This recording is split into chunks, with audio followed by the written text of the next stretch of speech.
ఇది మొక్కలకి తర్వాత మట్టిలో కొంచెం ఇలాంటి వేస్టు మన ఫ్రూట్స్ అవి వేస్టు ఒక్కొక్క మూలలో వేస్తే బాగుంటాయి అని చెప్పి మా ఫ్రెండ్ పెట్టాడు.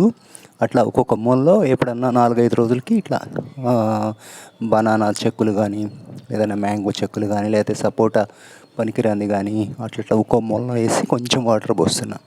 మరీ ఎక్కువ వాటరు మొక్కలకు అవసరంలా, తేమ అవసరం. మట్టిలో ఉన్న తేమతో బతుకుతాయి అవి. ఇది పునర్నవ అని, తర్వాత తెల్ల గల్జేరు అంటారు. యూరినరీ ప్రాబ్లమ్స్ అన్నిటికీ బాగా పనిచేస్తుంది ఆయుర్వేదంలో. ఇంతకుముందు అంత బాగా పెరిగేవి కావు, చిన్న చిన్న ఆకులు వచ్చేవి. ఇప్పుడు పెద్ద ఆకులు వచ్చేసినాయి. ఇట్లా వేస్తున్న తర్వాత మా ఫ్రెండ్ చెప్పాడు, ఇట్లా వేస్తూ ఉంటే కొంచెం బ్యాక్టీరియా అవి పెరుగుతాయి. మట్టిలో కూడా బ్యాక్టీరియా ఎక్కువ ఉంటేనే అది మట్టి హెల్తీగా ఉంటుంది. బ్యాక్టీరియా ఉన్నప్పుడు చెట్లు న్యూట్రిషన్ని మట్టిలో నుంచి తీసుకోగలవు. అట్లా మన గట్లో కూడా బాగా బ్యాక్టీరియా ఉండాలి. అంటే మంచి బ్యాక్టీరియా చాలా ఉంటేనే గట్లో కూడా డైజెషన్ బాగా ఉంటుంది. ఓకే.